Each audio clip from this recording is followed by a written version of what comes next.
Good evening दोस्तों, मैं आशीष Soni Delhi professional coaching से।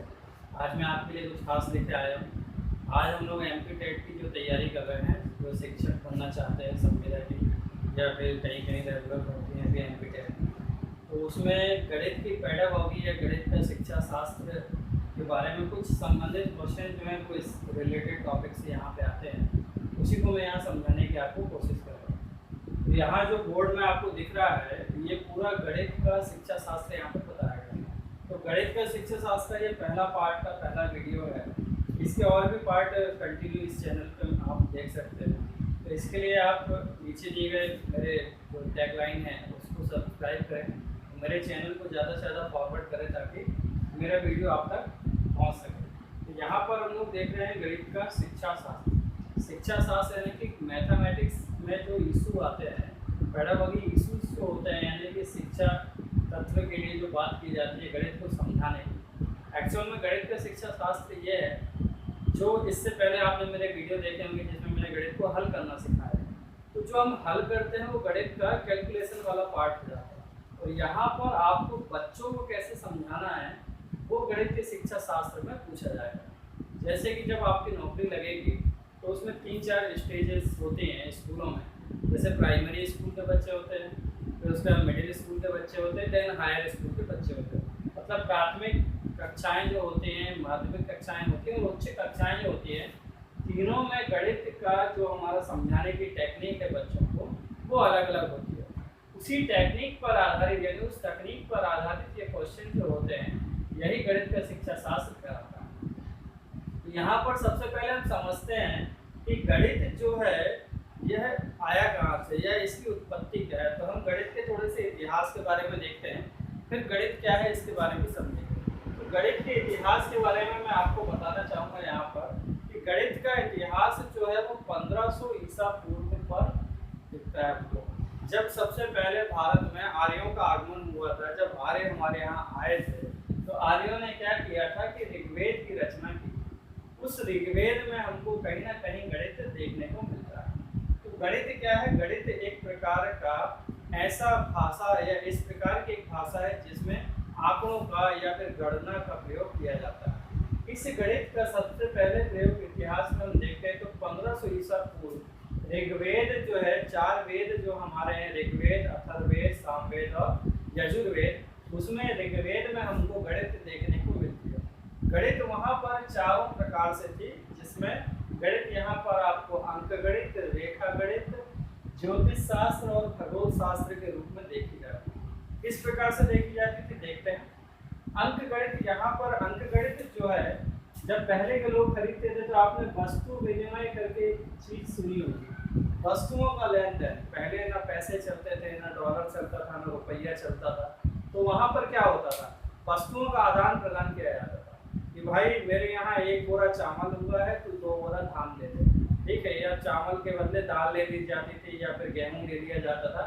तो उनको आप देखेंगे तो यहाँ पर जो वस्तु विनिमय दिखाया गया है वो अंक गणित में दिखाया है। रेखा गणित में आपने देखे होंगे हड़प्पा मोहन जोदड़ो के समय में जो खुदाई निकली है, उस पर जो भवन या मकानों का निर्माण हुआ है, जो नाली की व्यवस्थाएं, सड़क की व्यवस्थाएं, ये रेखा गणित को दिखाती है। ज्योतिष शास्त्र को हम सभी जानते हैं, ज्योतिष पूरा का पूरा मैथमेटिकल कैलकुलेशन पर आधारित है। तो ज्योतिष शास्त्र में भी गणित का प्रयोग वहीं पर आपका यजुर्वेद में बताया गया है। इसी प्रकार से ऋग्वेद में और खगोल शास्त्र के बारे में जानकारी आपको मिलती है। मतलब गणित का इतिहास या गणित जो सब्जेक्ट है वो आज का नहीं है, गणित सब्जेक्ट जो है वो बहुत पुराना है, ठीक है। तो ये गणित के इतिहास के बारे में क्वेश्चन होगा। तो यहाँ पर अगर क्वेश्चन पूछा जाए कि गणित का इतिहास कहाँ है, 1500 ईसा पूर्व ऋग्वेद में इसका उल्लेख मिलता है, जिसमें अंक गणित, रेखा गणित, ज्योतिष शास्त्र और खगोल शास्त्र के रूप में इसको दिखाया गया। आप मेरी वॉइस क्लियर आपको आ रही होगी या कोई प्रॉब्लम है तो कमेंट करके पूछ सकते हैं। आप ये बोर्ड पे जो लिखा हुआ है इसको अच्छे से नोट डाउन करिए और मेरी आवाज़ को सुनने का पूरी कोशिश करें, इसमें वो पूरे टॉपिक आपके क्लियर हो जाएंगे। यहीं पर जो दिखाया है ये इतिहास हो गया। अब सांस्कृतिक रूप से हमारे भारत में भारतीय इतिहास की अगर हम बात करते हैं तो वो इतिहास हो गया। जो आधुनिक इतिहास में जो गणितज्ञ हैं, हमारे भारतीय गणितज्ञ, इनके नाम आपको पूछे जा सकते हैं। भारतीय गणितज्ञ जो है वो कौन बोल सकते हैं। यहाँ पे देखिए लिखे हुए श्रीधर है, भास्कराचार्य हैं, वराह मिहिर हैं। वराह मिहिर का भी आपने बहुत जगह नाम सुना होगा, ये गणितज्ञ है। आर्यभट्ट जिन्होंने शून्य की खोज की थी, आर्यभट्ट, ठीक है। ब्रह्मगुप्त और रामानुज जिसको आप जानते हो, रामानुज का एक थ्योरम भी है, प्रमेय भी है, जो गणित में काफी पूछी जाती है। तो ये भारतीय गणितज्ञ हैं जिनके कुछ खास नाम है, श्रीधर, फिर से बोल दे रहा हूँ, श्रीधर, भास्कराचार्य, वराह मिहिर, आर्यभट्ट, ब्रह्मगुप्त और रामानुज, ठीक है। ये सारे के सारे भारतीय गणितज्ञ यहाँ पर हैं, ठीक है। तो ये दो टॉपिक आपके हो गए। अब हम देखते हैं कि गणित में एक्चुअल होता क्या है। गणित में जो बच्चों का है या शिक्षकों का जो भी गणित पढ़ता है, उसका तार्किक चिंतन यानी कि लॉजिकल कॉन्सेप्ट, वो सोचने की उसकी शक्ति जो है वो बढ़ जाती है, ठीक है। तो लॉजिकल थिंकिंग हमारे गणित में जो क्या होता है, जब भी हम कोई गणित करना चाहते हैं, जैसे कि एक सवाल है, अगर मान लो मैंने यहाँ पर सवाल लिखा कि 125 का 25% क्या है। जैसे ये क्वेश्चन आपके सामने आया, आपके दिमाग में कैलकुलेशन चालू हो जाता है। जो हमारे दिमाग में कैलकुलेशन चालू होता है वही लॉजिकल थिंकिंग है या तार्किक चिंतन। तो सीधे शब्दों में हम यही याद रखें कि तार्किक चिंतन मतलब जैसे हमारे पास कोई क्वेश्चन आया, हमने सोचना चालू कर दिया। अब इसकी परिभाषा देख लेते हैं। तार्किक चिंतन चिंतन का एक जटिल व उत्कृष्ट स्वरूप है। इसमें हम किसी अच्छी चीज के बारे में सोचते हैं, उसको उस समस्या को हल करने के बारे में सोचते हैं। यह परिभाषा किसने दी कि चिंतन का जटिल एवं उत्कृष्ट स्वरूप ही तार्किक चिंतन है। यह परिभाषा गेट्स ने दी। किसने दी? गेट्स ने दी। इसी प्रकार यहाँ पर एक संबंध बताया गया। संबंध किसके बीच बताया? तार्किक का मतलब तर्क यानी लॉजिक, ठीक है। हम किसी समस्या के समाधान में, हमारे पास अगर कोई समस्या आई है तो हम उसमें तर्क करते हैं। तर्क मतलब उसके बारे में सोचना चालू कर देते हैं, फिर उस पर कार्य किया जाता है, उसके कारण जाने जाते हैं और उसका फिर समाधान निकाला जाता है। यह तर्क, कार्य एवं कारण का जो समाधान है, इसके बीच में जो संबंध स्थापित होता है, यही तो तार्किक चिंतन। मतलब तर्क, कार्य, कारण और समाधान के बीच में जो संबंध है, वही तार्किक चिंतन हमारा कहलाएगा। आगे जब हम अगली कक्षा में इसके पढ़ेंगे या इसका नेक्स्ट चैप्टर जब देखेंगे, तो वहां पर बताऊंगा मैं आपको कि लॉजिकल थिंकिंग क्या है। गणित को समझने की 5 विधियां हैं, जिसको मैं अभी यहाँ थोड़ा सा बता रहा हूँ। ये 5 विधियां कौन सी हैं? आगमन, आपने सुना होगा, आगमन, निगमन, ठीक है, विशिष्ट, संश्लेषण और ह्यूरिस्टिक। ये 5 मेथड है जिसके बारे में यहाँ पर तार्किक चिंतन को बताएगा। जब भी हम चिंतन करेंगे, इन 5 ही मेथड के बारे में चिंतन किया जाएगा। तो ये हो गया तार्किक चिंतन। अब इसके नीचे हम आते हैं गणित की भाषा। गणित की याद, गणित क्या है? जब भी आपसे पूछा जाता है भाई गणित है क्या, गणित जो है वो मानव जीवन का गणना पक्ष है। ये आप समझते हैं कि गणित जो है वो मानव जीवन का गणना पक्ष है, लेकिन इसकी कुछ एक अपनी भाषा है। जिस प्रकार हिंदी अपनी एक भाषा, इंग्लिश की अपनी भाषा है। जब भी हम कोई भाषा बोलते हैं तो उनका एक क्रम बना हुआ रहता है। इसी प्रकार गणित भी अपने आप में एक भाषा है या लैंग्वेज है। लेकिन यहाँ पर इसके शब्द और वाक्य क्या है? इसके शब्द और वाक्य क्या होते हैं? इसकी संक्रियाएं, मतलब जो हम गणित में क्रियाएं कर रहे हैं वो ही इसके शब्द और वाक्य हैं। तो गणित में होने वाली संक्रियाएं, इसके चिन्ह एवं इसके समीकरण, ये तीनों चीज मिलकर गणित का एक वाक्य बना देती हैं और इसी प्रकार से हम इसको हल करते हैं। मतलब जो हम फॉर्मूला लिखते हैं, जो जिस प्रकार से स्टेप बाय स्टेप इसको सॉल्व करते हैं, यही तो गणित की भाषा है। तो गणित क्या है? गणित एक प्रकार की भाषा भी है, लेकिन इसके शब्द और वाक्य, इसकी संख्याएं, चिन्ह और समीकरण है, ठीक है। तो ये टॉपिक आपके कंप्लीट होते हैं कि गणित का इतिहास क्या है, हमारे भारतीय गणितज्ञ क्या है, गणित में हम क्या करते हैं, तार्किक चिंतन करते हैं, और गणित की अपनी एक भाषा है। अब हम यहाँ आते हैं गणित की प्रकृति यानी कि नेचर। गणित की प्रकृति किस प्रकार की? भाई हम गणित किसको बोलेंगे? किस चीज को हम बोल सकते हैं कि गणित है ये, ठीक है। यहाँ पे पॉइंट लिखे हुए हैं, आप मेरे वीडियो में इसके पिक्सल बढ़ा सकते हैं, इसके पिक्सल यूट्यूब में बढ़ाकर आप इसको अच्छे से देख लेना, ठीक है। इन पॉइंट को मैं समझा देता हूँ। गणित में सबसे पहले क्या किया जाता है? अमूर्त प्रत्ययों की व्याख्या। ये अमूर्त प्रत्यय क्या होते हैं?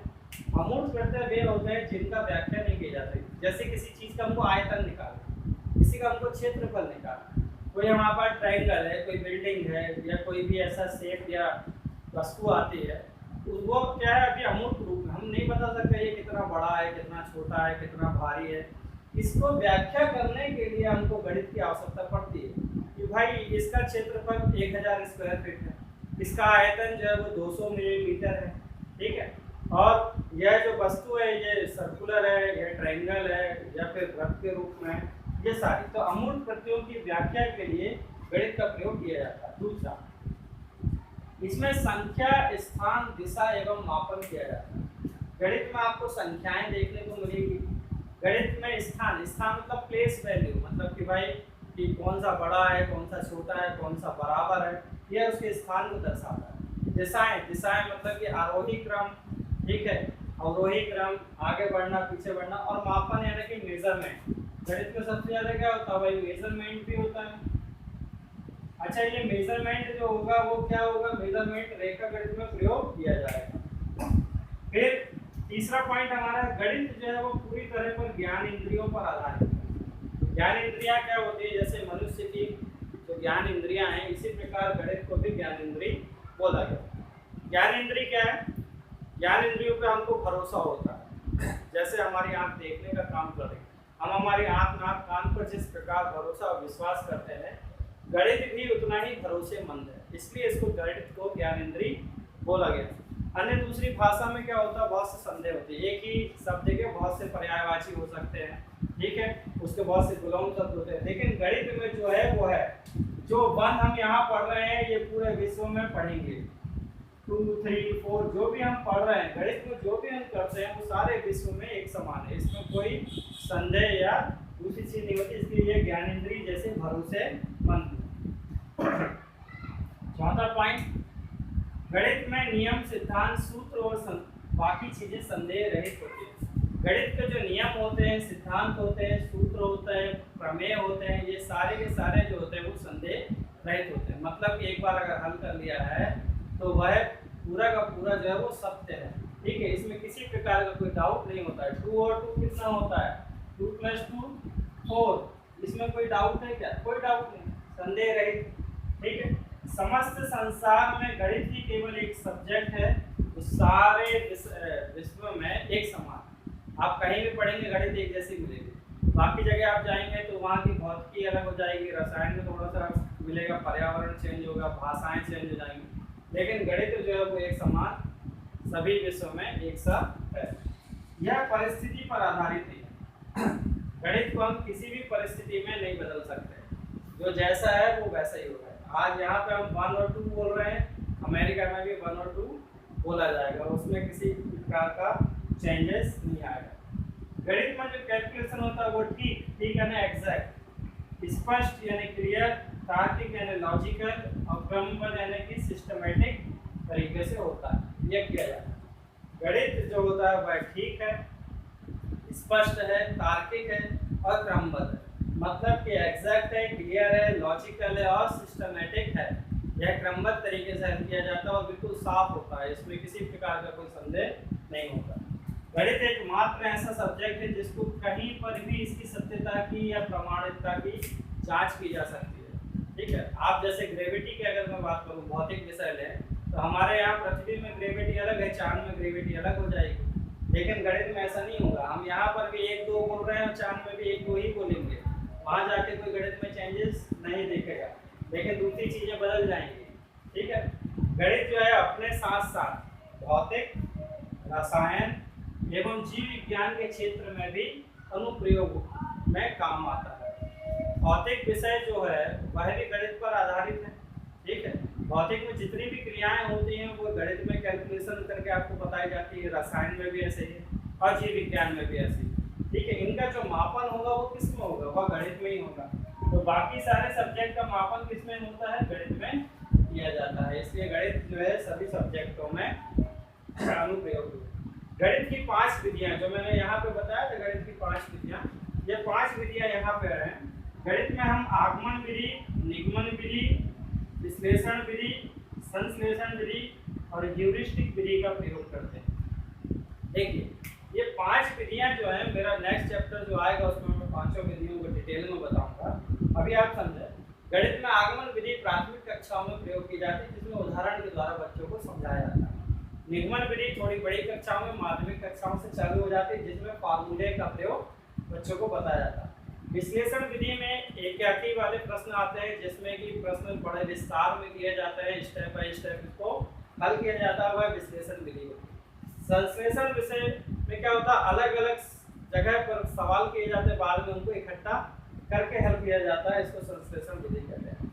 और ह्यूरिस्टिक विधि एक प्रयोगात्मक विधि है, इसमें बच्चे को इंडिपेंडेंट बनाया जाता है। जब बड़ी कक्षाओं में चला जाता है, 12वीं में, कॉलेज में, तो वहाँ वो खुद अपने प्रयास से प्रमेय को हल करता है, खोजने की कोशिश करता है। ये ह्यूरिस्टिक विधि में होती है। तो ये जो हमारा टॉपिक है प्रकृति यानी कि नेचर, गणित की प्रकृति कैसी होती है वो आपको यहाँ क्लियर आ गई। इसमें अगर किसी प्रकार का कोई डाउट है तो आप मुझे मेरे नंबर पर व्हाट्सअप या कमेंट भी कर सकते हैं इस चैनल पर। अब हम आगे देखते हैं गणित का जो इतना सब कुछ होने के बाद, प्रकृति होने के बाद गणित का स्थान कैसा है। गणित जो है इसका कक्षा में स्थान या गणित का विषयों में स्थान क्या होता है। तो गणित जो है वो प्राथमिक विषय है, लेकिन बड़ा दुर्भाग्य है कि गणित अनिवार्य विषय नहीं है। गणित हमारे प्राथमिक जीवन में तो प्राथमिक विषय है, लेकिन गणित जो है वो अनिवार्य विषय में अभी नहीं आया। इसका एक कारण, अभी आपको एक एग्जाम्पल दे रहा हूँ मैं, जैसे कि अधिकतर जगहों में देख रहे हैं अभी एक 5+1 का ट्रेड चला है। 5+1 का मतलब क्या होता है कि 5 विषय में अगर आप पास हो गए तो एक विषय को आप छोड़ सकते हैं। तो अधिकतर बच्चे क्या कर रहे हैं कि 5 विषय में पास हो गए, गणित को छोड़ दे रहे हैं, क्योंकि गणित जो है वो अनिवार्य होता तो उसको नहीं छोड़ते। तो 10वीं कक्षाओं तक तो ये अनिवार्य है ही नहीं। 11th 12th में जो गणित लेता है वो गणित पढ़ता है, नहीं तो अनिवार्यता इसकी खत्म। तो प्राथमिक जीवन में गणित का प्रयोग है, प्राथमिक विषय है, उच्च विषय है, जीवन उपयोगी विषय है, किंतु अनिवार्य विषय नहीं है। इसको अच्छे से याद रखिएगा। गणित जो है वो प्राथमिक विषय है, उच्चतम विषय है, जीवन उपयोगी विषय है, लेकिन अनिवार्य तय नहीं है। ठीक है, इसका कक्षा में बहुत अच्छा स्थान है। इस गणित विषय के बारे में कुछ साइंटिस्टों ने बोला है, कुछ मनोवैज्ञानिक है, फ्रोबेल, हर्बर्ट, उनके नाम लिखे हुए हैं, फ्रोबेल, हर्बर्ट, पेस्टालॉजी, मेरिया मोंटेरेसी, इन चारों के संयुक्त कथन है कि गणित जो है वो विकास का द्योतक है। यदि आप गणित में पढ़ते हैं, अच्छे पढ़ते हैं, तो यह आपके विकास को बताता है, यानी कि आपके जो डेवलपमेंट है उसकी जो द्योतक होता है वह गणित होता है। क्योंकि हम डेवलपमेंट कैसे बताएंगे, किसी बच्चे की प्रोग्रेस कार्ड या प्रोग्रेस रिपोर्ट जो है वह इसी से बताई जा सकती है, वो है गणित। लास्ट आपका जो है एक वैज्ञानिक जो थे श्री महावीराचार्य, श्री महावीराचार्य ने अपने जैन ग्रंथ में लिखा है, जिस ग्रंथ का नाम है गणित सार संग्रह। जैन गणितज्ञ श्री महावीराचार्य ने गणित सार संग्रह में गणित को लौकिक, वैदिक और सामाजिक कहा गया है। लौकिक, वैदिक और सामाजिक, देखो वही बात है जो बाकी गणितज्ञों ने कहा है। लौकिक का मतलब होता है व्यापक, पूरे विश्व में सभी लोगों पर फैला हुआ जो रहता है उसको लौकिक कहते हैं। माने गणित जो है सभी जगह सामान्य रूप से सभी के लिए उपयोगी है। वैदिक यानी कि ये वेदों में भी उल्लेखित है, और सामाजिक, हमारा समाज का ताना बाना सब गणित पर भी आधारित है। ठीक है, और व्यापारिक भी कहीं ना कहीं जहाँ भी हम व्यापार करते हैं हमको गणित का प्रयोग करने को देखने को मिलता है। तो यहाँ पर सारे जो पॉइंट लिखे हुए हैं इनको आप अच्छे से देखिए। इसके कुछ क्वेश्चन में कराऊंगा। ये जो मैंने पॉइंट लिखे इसमें आप क्या लगाइए और क्वेश्चन बन जाएंगे। जैसे गणित का इतिहास कितना पुराना है, ठीक है, 1500 ईसा पूर्व। गणित का उल्लेख कहाँ देखने को मिलता है, ऋग्वेद में देखने को मिलता है। आर्यभट्ट ने किसकी खोज की थी, शून्य की खोज की थी। श्रीधर कौन है, भारतीय गणितज्ञ है। ठीक है, श्री महावीराचार्य कौन है, जैन गणितज्ञ है। ठीक है, फ्रोबेल या हर्बर्ट ने क्या किया था, गणित को विकास का द्योतक माना है। गणित में क्या किया जाता है, तार्किक चिंतन किया जाता है। कैसे किया जाता है, 5 विधियों के द्वारा किया जाता है।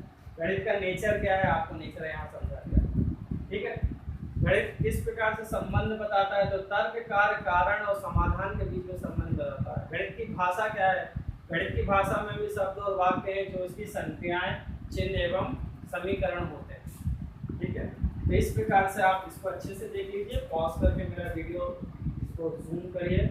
इसमें जो पॉइंट लिखे हुए इसी से अधिकतर क्वेश्चन आते हैं। आई होप आप समझ गए होंगे। कम से कम इसमें 30 से 40 क्वेश्चन बन सकते हैं जो आप घर में कर सकते हैं। तो मेरे चैनल पे बने रहिए, मेरे वीडियो को लाइक करिए और इसको ज़्यादा से ज़्यादा फॉरवर्ड करिए। Thank you.